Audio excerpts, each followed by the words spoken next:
Hey, Autumn Athletes, Larry Sorensen here. Today I'm going to talk with Mike Zumwalt to find out what makes him an Autumn Athlete that's not done yet.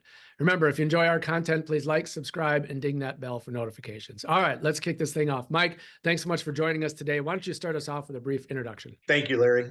My name is Mike Zumwalt. I'm 51 years old, father of two grown boys, and married to my beautiful wife, Mandy, for 27 years. Awesome. Well, great to meet you. Why don't you tell us a little bit about your health and fitness background? Like most kids, I grew up playing different sports, played baseball mostly, and I bowled. And I bowled at a pretty serious level up until after I graduated high school.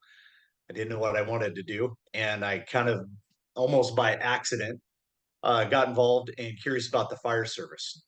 So I started going to school for my fire science degree, and that kicked off my fire service career 30 years ago, actually, just a couple weeks ago. So that really, because of the requirements of the job, you have to be fit and you have to have strength. You kind of got to be the balanced occupational athlete, right? So that was my journey, and it was up and down throughout my whole career. You could easily summarize my athletic journey as the guy who tried everything to outwork a bad diet. And I gave it my all over the course of many years and lots of ups and downs. As a result, I ruined my body because I ran a lot and I was big. I was like 235, kind of a fluffy 235, not a runner's body. I ruined my knees because of it. That takes me up to kind of 2 years ago. I had to have major shoulder surgery. And it was at that point, those who have had and gone through injuries like that and recoveries like that, it's very humbling. And I still have a career to go. So there's some left that I have to. So I took it seriously, and that's when this most recent change, um, the changes I was able to make, and they kind of happened by accident. To be honest with you, I don't know about you or anybody else, but fitness and nutrition, my whole life has been this unattainable mystery. And I would, just like everybody, go to the places to learn, and it's just so much information, and it was difficult for me to know how to apply everything. It was after shoulder surgery. Then it started with a friend challenging me to go dry for the month of January. So it's just some good habits built into place, and he also challenged me to a 100 Russian twists every day, and I did it because I hated it so bad.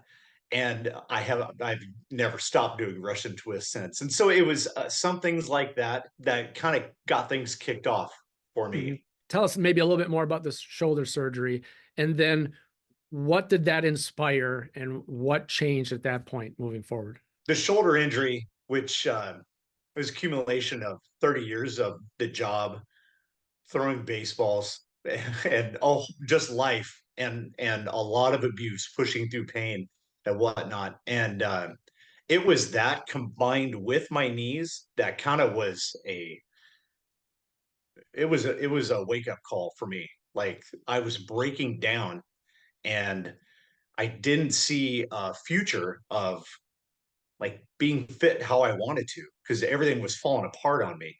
And so it was actually before the surgery that I dedicated kind of I'm not going to go down this way. Kind of was my mindset. So it it was very humbling. Okay, so we're going to talk a little bit about the lifestyle change you made after that surgery in a second, but just real briefly, you talked about a lot of wear and tear, a lot of activities. Kind of give us just a little rundown of some of the athletic highlights that you had over the years, and then we'll move into what you're doing now. I might as well talk about my job a little bit because it requires athletic ability. The stuff that I do in my job is not easy, and it's not healthy either. It's so funny now. Get ready for a workout, and I'll spend an hour with my coffee and stretching. When I go to work, I may be from a dead sleep to 5 minutes later going full tilt, throwing a 100-pound ladder to a window somewhere. And so not good for you, but I wouldn't call it a highlight. It's part of the job, but it is a an athletic physical requirement at a high level. Some of the recreational stuff I've done, I've run a couple marathons, a dozen half marathons. Those were highlights to me. They were kind of bucket list things until I ruined my knees. And then I started mountain biking, and I've done some long races. There's a race in Ketchum, Idaho called Rebecca's Private Idaho, 100-mile gravel grinder. That is, for me, I mean, it's one of the hardest things I've ever done. It was a very, very awesome. So as far as highlights, those are things I'm proud of. Speaking of achievements, you didn't mention it, but I know we talked earlier about it. You do something with a stair climb or something for charity. Tell us a little about that. Okay, it's called the Seattle Firefighter Stair Climb, and it's a race up the tallest building in Seattle. And we do it. It's firefighters participate, and it raises funds for leukemia. It's a wonderful event. It's a blast, but it's a 15-minute asthma attack, is what the workout amounts to. But we do it in full kit, so full turnout gear, air pack, on air, the whole deal. Kitted out the same way as if we were going into that building to fight a fire. And it's a race to the top as fast as you can get there. And just out of curiosity, just for all of our knowledges, if we don't know, give us an idea of how much the full kit weighs. What are you dragging?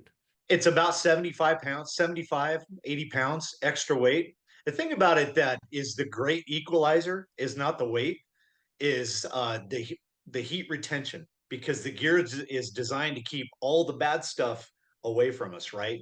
And so your body doesn't breathe. And we have hired some incredibly fit CrossFit elite athletes, and when they do their stuff in gear, it's an equalizer. I'll just say that. So there are a lot of challenges that come with that. And when you do sweat in it, it gets sticky, it restricts mobility. So a lot comes with that's just more than just the weight. Yeah. That's my go to work suit. Yep. So I have to ask because it's just I've had a little experience with PPE in the past, but maybe not so much full gear. And are there any restrictions? Because your mustache is glorious. It's obvious there. Is there any kind of restrictions with your PPE or anything like that? Or And facial hair? yeah. Yeah, so we have rules with it. So the mask seals on the side of our face. You can't have any hair there because it'll interrupt that seal. So as long as your glorious mustache stays within the confines of that seal, you're okay. Had to ask. Tell us a little bit about what you did differently. So, what did you do from a workout and training perspective that's different? What did you do from a diet, nutrition, maybe even rest and recovery? So, maybe, split those up, but give us a full idea of how you transformed from what you were to today.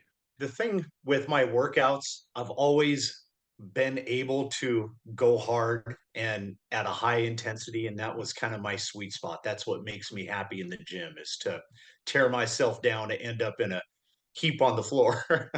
um, so I had that, I guess, going for me. It was also a detriment to my body along the way. But after the surgery, I knew I needed to change something, something that I was looking for consistency, just like I had been for a long time. And one of the first things that was really a game changer was not my workouts, because I was working probably way too hard, really. But it was a diet thing. And I got on YouTube and I was interested in learning how to meal prep. And it just so happened one of the first videos that I came across was done by this female former Miss Olympia named Dana Lynn Bailey. Mhm. And she did a video on easy meal prep. And I literally that night went shopping, and I've been prepping meals exactly like she does. And I've got my technique down. I'm doing it in bigger batches, but what you see her do in that video, I've been doing, and it has absolutely been a game changer, man. That, along with intermittent fasting, I kind of already do. I'm not a breakfast guy. I can roll good for a long time on an empty stomach or a cup of Joe. So I kind of just made it consistent is what I did. It was already kind of easy for me to do, but I just made it consistent. And that was the thing. I heard over and over, she says it in that YouTube video, that a lot of people who are successful in fitness and nutrition, they kind of eat in a boring pattern. They eat the same things every day. And that's what I turn myself into. I eat the same thing every day. And I love it. I don't make it boring. I'm not a chef and I don't claim to be, but like the stuff that comes out of the crock pot tastes pretty good. And I look forward to my meals, but I do eat the same thing every day. That was huge. So I would say the biggest part of this, and it's not a surprise, I know, but was the nutrition. And later on, I took away some of the high impact CrossFit style workouts that we do a lot in the firehouse, just because of the wear and tear. It was beating me up. So I kind of went into kind of a bodybuilding kind of split, and I've kind of found a happy place where I'm feeling good. Um, I've got stem cell injections going, treatments in my knees. They're feeling great, and that's kind of where I'm at now, in the best shape of my life. And it all almost, I would say, it's been the happiest accident ever. And it started with and all this stuff that I described, the Russian twist challenge and the dry January. This all kind of happened along the same time. So like it was a month later, and I was noticing like oblique muscles showing up. Like, what in the world? 50-year-olds aren't supposed to look like this. So Mhm. it's been an amazing journey, and I'm still learning a ton. So you mentioned about your meal preps and what you eat all the time and every day. Give Yeah. us a little glimpse of what that actually is. My first meal of the day will come after my morning workout, which is about 1 o'clock, and it's protein shake. One scoop of I eat whey protein, um, 10 grams of creatine go in there, some peanut butter powder, sugar-free chocolate. So that's the other thing. Sugar-free for me as much as I possibly can. Sugar-free chocolate sauce, a banana, and a cup of Greek yogurt. That's my breakfast. I supplement with magnesium, vitamin D, and men's multivitamin. And then from there to 8 or 9 at night, I just eat. I listen to my body. When I'm hungry, I eat. So the next time I get hungry, I'll have 9 egg whites and 1 egg with some salsa on it. Next time I get hungry, I keep protein bars in the house. I'll have a protein bar. It's like 1 gram of sugar in the protein bar, and then it's prep meal time. Next time I'm hungry, I usually will keep a variety of chicken and pork and shrimp prepped meals for the protein in them. The veggies for me are all the same, quarter cup of rice in every one of them. But then it's into one of my meals, and then I usually go lift weights, and then another prep meal afterwards, and then I'll have uh, another shake before bed. It's similar to the first one, but without the banana. So how do you uh, fit that in with your fire schedule? I guess what is your Yeah. fire schedule?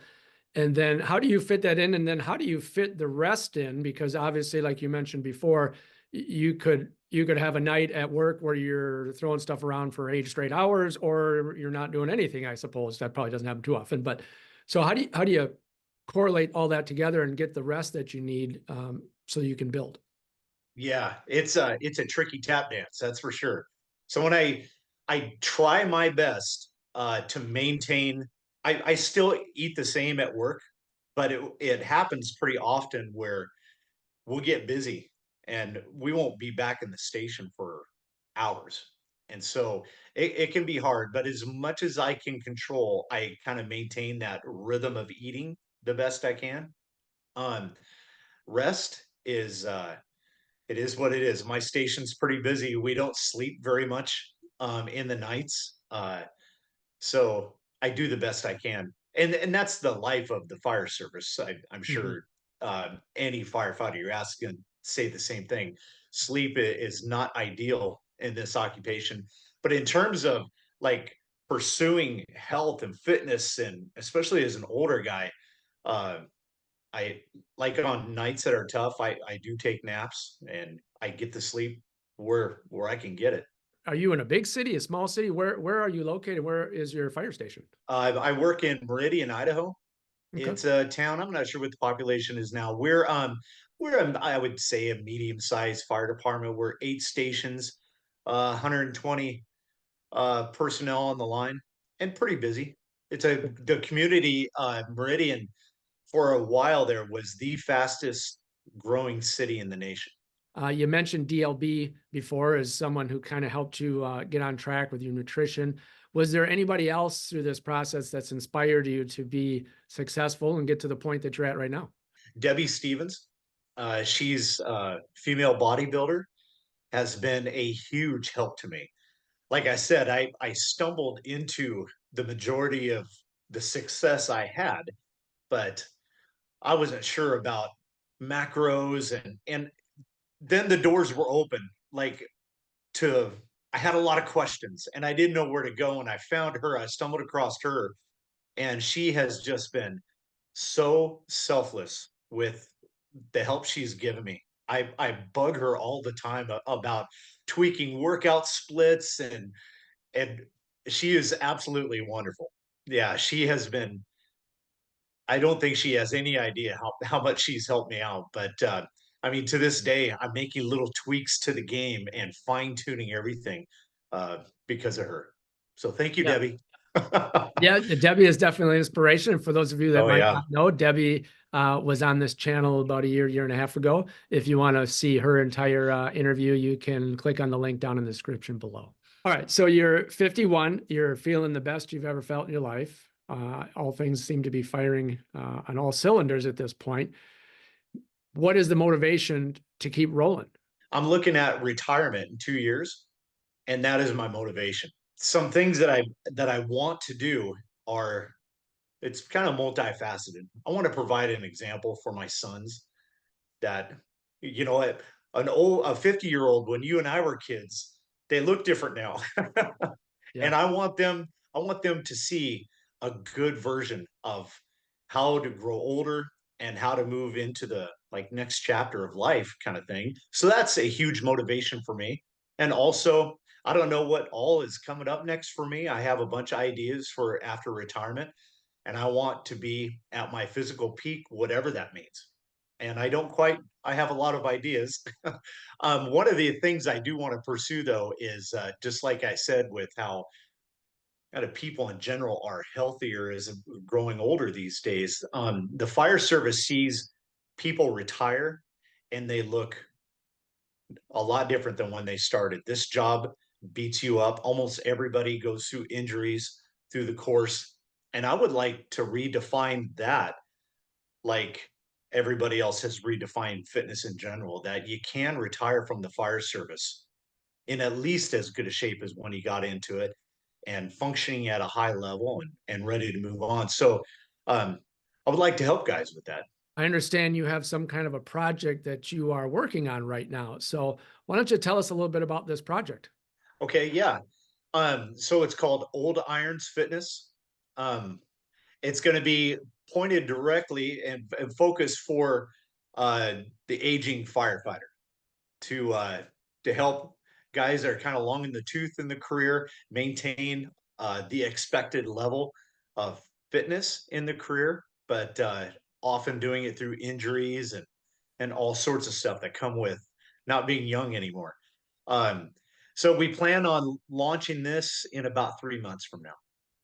So if you had the ability to bottle your secret sauce and share it with everybody else, because obviously you're being very successful at what you're doing right now, what would the ingredients to that secret sauce be? Of course, nutrition comes first, and with that, uh, it's boring, and a lot of people would give you gruff for it. But eat consistent, eat the same thing. I hear it over and over. It's worked for me. Eat the same thing as much as you can every day. Prioritize protein, eliminate sugar, and don't be afraid to be uncomfortable in the gym. become comfortable with being uncomfortable. Like, be okay with going to a bad place occasionally. It's good for you. That's my secret sauce. If you look back, is there anything that you would have done a little bit differently over the years? Yeah, I would grab that knucklehead by the shoulders and try to convince him that you can't outrun, outwork how you're eating and drinking. Just can't be done, because I did. I was, for a big fluffy guy, I was pretty athletic. But I could never get to where I wanted to be. I could never get to where I felt good in my clothes. My love handles spilling all over the place and stuff like that. So that's, if I could go back, it would be just that, because trying to outrun the calories I was putting in, I ruined my body over it. I really did. So that would be the main thing, is let him know it's okay to chill on the workouts. You don't have to be so intense all the time, and clean up how you're eating, brother. That's what I would tell him. Yeah, that's good advice. All right. Mike, thanks so much for joining us today. Really appreciate you sharing what makes you an autumn athlete that's not done yet. Congratulations on the success that you're having at this point. We wish you the best as you go in the future. I'd like to close right now by just giving you the opportunity to take the floor and just give us some final thoughts. Well, it's just like in your title. I had kind of at one point kind of almost given up hope. I thought I would never be able to attain this vision I had of a potential for myself. And if I could just tell whoever watches this, like, whatever that vision is for you, go get it, man. Don't stop. Don't ever give up on yourself. Because someday you might accidentally stumble into something that works for you, like I did. And it is amazing. So that's just it. Stay the course, keep grinding, and whatever vision you have for yourself, go get it. Well, there you go, folks. Mike Zumwalt, definitely an autumn athlete that's not done yet. Remember, keep moving, set your own goals, and train hard to achieve them. Thanks so much for watching, and we will see you next time.